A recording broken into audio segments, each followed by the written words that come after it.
see, the painters did a lovely good job, Gordon.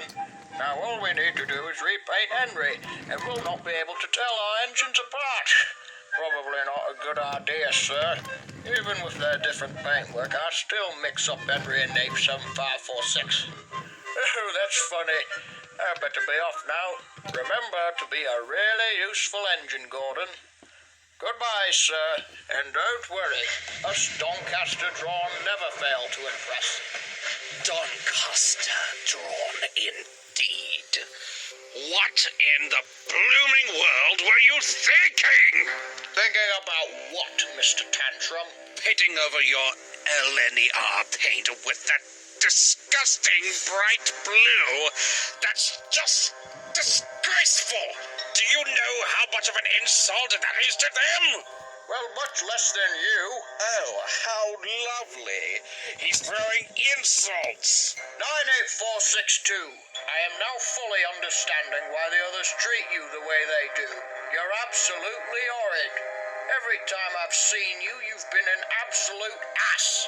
Yes, I consider myself superior to little engines like Edward too, but the way you act is just monstrous. You're selfish, arrogant, and quite frankly, one of the rudest engines I've known.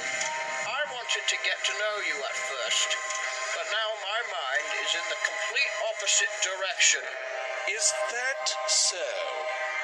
Yes, it is so. Remember all those years of abuse at me? I tell you, I did not enjoy those. I cannot believe what this really has come to. Neither can I, having you around. Will you shut up, you great, big, blue, record-stimming hippopotamus? Why, you insolent son of a... Why, you... Guys, stop it. Come on, Alfred. Show him who's boss. What the hell is going on?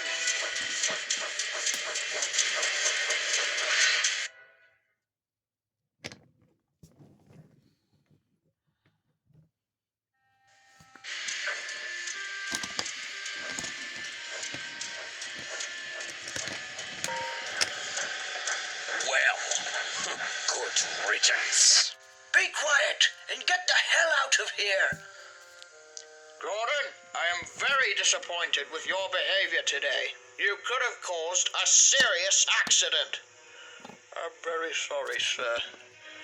Look, I know 98462 probably said some things, but still, you should know better than to biff other engines around. Yes, sir, I'm sorry. You are forgiven this time, but don't let it happen again. Understood? Yes, sir. It was at that moment I felt something that Alfred probably would never have felt. Shame. Remorse for my actions. I rarely ever admit to, but it is what makes an engine a proper engine. A really useful engine. A useful engine. After that incident, I hardly ever talked with Alfred again. I avoided him. And boy, did it work wonders. Never again did I have an incident with him. What happened to him? Well, I'll get to that in a minute. It's not very nice to talk about, to be honest. Yes, anyway, it came to an end. In 1924 was quite eventful. Edward the Blue engine began to be used less, as he wasn't as strong as the rest of us. The strength of engines like me and Henry was far more than his. However, after he helped me up a hill after some troublesome trucks held me back, the Fat Controller brought him back into regular service. From what I heard, you just refused to try. Well, you must have heard the story wrong, my dear chap. Anyway, Alfred's first accident in the ocean must have scarred Henry, and he was afraid of getting his paint ruined. One day, he made the quite idiotic choice to hide in a tunnel, refusing to come out. After many failed and quite honestly pathetic attempts to get him out, the Fat Controller simply built a brick wall in front of Henry and left him in the tunnel. He was there for over a month. My safety valve burst, and Henry was the only engine strong enough to pull the train. Thomas did his usual cheeky pranks while shunting, and Edward Alfred and Eagle both took the local trains. In 1925, the LMS and the NWR had an agreement to allow the express to run all the way to Barrow-in-Furness in England, allowing a better connection to London. Hit the year 1925. We hit the end of Alfred. You see, Alfred never improved at all. One day, the Fat Controller realized how idiotic he was for keeping him on Sodor, and made arrangements for him to be sent away. And of course, like you would think, Alfred did not take this well. Matter of fact, it made him, Cross? Furious? well, yes, but it also made him insane. He went mad, bonkers, mentally disturbed. It's over. All over. No escape. Oh, do stop complaining. Why? There's nothing not to complain about. If you keep up an attitude like that, there won't. What about your LNER business? LNER indeed. The LNER has betrayed me, now I come to think of it. Rubbish! When Gordon came to Sodor, I had hope. I thought I was to be brought out of this misery at last. But now I realize that instead of becoming my rescuer, Gordon has become my replacement. These agents have all treated me like a dirty rat. Oh, shut up. You shut up, you fool! So, more engines come to Sodor, and it becomes a really useful railway for Sir Topham Hatt. Modernization progresses, but one engine will be there to see it happen. 98462. Alfred is sentenced to the scrapyard, broken up, melted in the smoldering hellfires of foundries, recycled, no longer important, no longer needed. I think not. Two very special engines shall take my place. After all, they can't be really useful if they're scrapped. What the hell is wrong with you? You're having a mental breakdown. Henry the Green Engine and Gordon the Big Engine, together you will both burn in the fires of hell!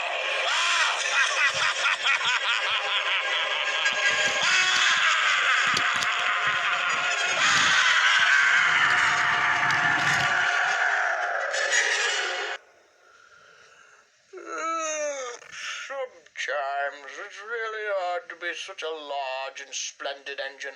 One does have to keep up appearances, so. Wake up, lazy bones. It isn't hard work for a change. Oh, Thomas, you wretched scoundrel!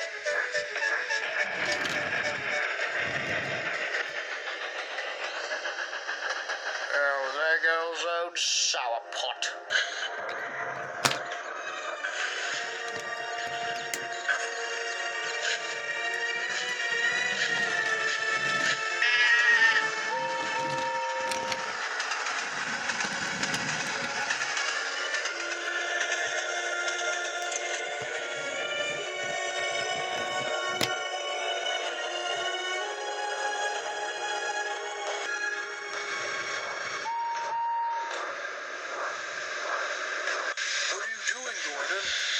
Resting. An important engine like me needs lots of it. Do try to keep that filthy threat away from me. Pah! Hang on. That sounds like an engine. How can it be? No engine's supposed to come through here for at least another hour. That sounds like Alfred. What's he doing with all those tankers? At long last, my revenge is about to be completed. Oh, crap, he's on the same line. Oh, Gordon, Henry, you have a very important passenger to meet today, and his name is Lucifer!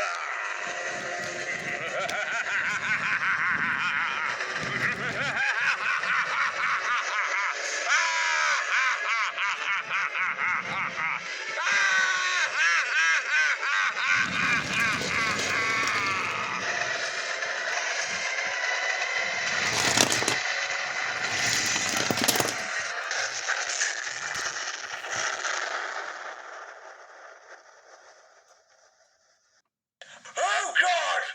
Oh, my God! What the hell just happened? I have seen many sights in my life, but none as disturbing as the image of number 98462. He probably thought that putting box fans between him and the tankers would shield him from the impact. Guess not. He was completely destroyed, with mangled and charred pieces everywhere. Alfred was dead.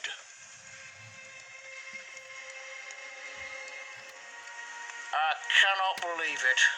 This is just horrific. He was trying to murder us. Isn't it obvious? Now, we mustn't jump to conclusions, but I think that unfortunately, that was the case. He yelled burn in hell or something like that, so most likely. We don't know what was going on through his mind, but whatever happened, it was very traumatizing, especially for me and Henry. Both of us kept asking the same questions. Was it our fault? Were we too harsh on Alfred? And if we had never come to Sodor, would Alfred still be here? Despite how atrocious and despicable Alfred was, we felt guilt for him, and boy did he haunt me.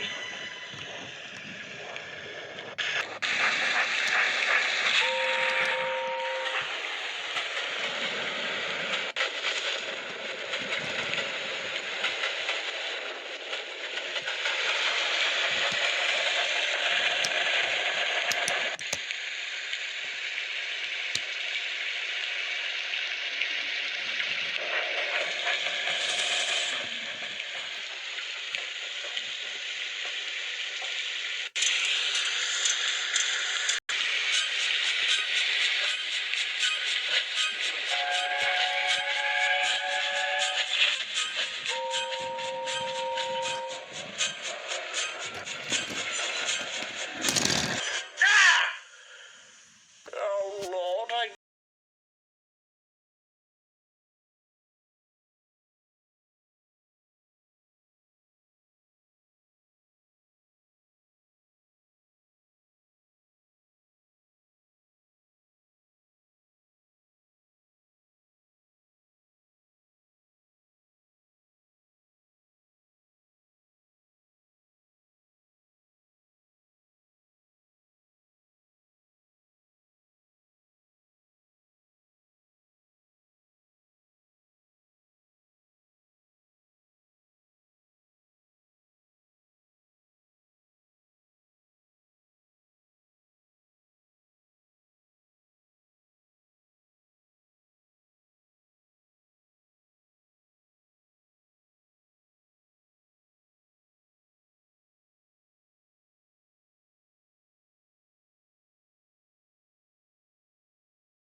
along, but he had a choice, and he chose poorly.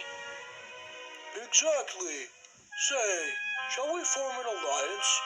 An alliance? You help me and I'll help you. Sounds good to me. Right you are. Good. That's settled then.